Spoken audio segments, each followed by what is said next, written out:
అందరికీ నమస్కారం. Welcome to police training college Amberpet and Medchal YouTube channel. ఇప్పుడు మనము చీటింగ్ ఆఫెన్స్ లో లెవెల్ 2 ఆఫెన్స్ ఏమిటి, దీనికి పనిష్మెంట్ తీవ్రత ఒక రెట్టు ఎక్కువగా ఉంటుంది. ఇది మనకి సెక్షన్ 318 లో సబ్ సెక్షన్ 3 లో వివరించడం జరిగింది. బేసిక్ గా ఏంటంటే cheating by person bound to protect interest, అంటే ఒక వ్యక్తి బాధ్యత ఇంకో వ్యక్తి యొక్క ఆస్తిని కావచ్చు, అతని ఇంట్రెస్ట్ ని కాపాడేటువంటి బాధ్యత ఒక వ్యక్తి పైన ఉన్నప్పటికీ కూడా ఆ పొజిషన్ ని అడ్వాంటేజ్ తీసుకొని అతను మోసం చేయడం అనేది తీవ్రత మరింత పెరుగుతుంది. సో దీన్ని ఒకసారి మనము చెక్ లిస్ట్ రూపంలో చూద్దాం. సో ఈ రెండవ లెవెల్లో cheating by person bound to protect the interest, ఇందులో మనకు కావాల్సినటువంటి ఎసెన్షియల్ ఎలిమెంట్స్ ఏంటి ఈ ఆఫెన్స్ మేడ్ అవుట్ అవ్వాలి అంటే, ముందర చీటింగ్ డెఫినేషన్ లో మనము చీటింగ్ అంటే ఏంటో ఆల్రెడీ చూసాం కదా. సో ఆ చీటింగ్ అనేది జరిగి ఉండాలి. ఈ వ్యక్తి నాలెడ్జ్ తోటి రాంగ్ఫుల్ లాస్ అనేది కలిగించి ఉండాలి. రాంగ్ఫుల్ లాస్ అంటే ఒక వ్యక్తికి జరగరాని నష్టం జరిగేలాగా చేయడం.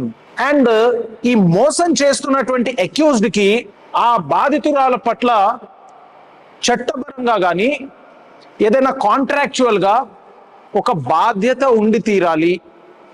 అండ్ అతను చేసినటువంటి ప్రవర్తన వచ్చేసి ఆ చట్టాన్ని కానీ ఆ అగ్రిమెంట్ ని ఆ కాంట్రాక్ట్ ని వైలేట్ చేస్తూ ఆ బాధితురాలకు నష్టం, రాంగ్ఫుల్ లాస్ అనేది కలిగిస్తే ఇప్పుడు అది దీనికి సెక్షన్ 318 సబ్ సెక్షన్ 3 కింద 5 సంవత్సరాల జైలు శిక్ష పడే అవకాశం ఉంటుంది.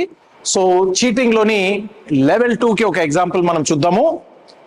ఒక వ్యక్తికి, ఇప్పుడు ఈ వ్యక్తికి ఈ వృద్ధురాలి ఆస్తిని కాపాడేటువంటి బాధ్యత ఉన్నది ఇతని పైన.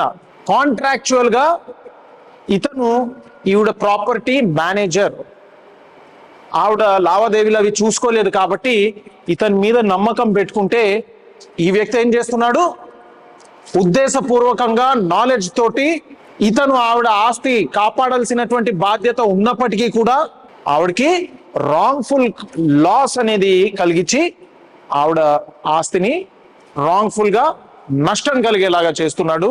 This amounts to cheating under section 318 sub section 3. Videos లో ఈ విధంగానే మనము నేర్చుకుందాము. అంతవరకు నమస్కారం.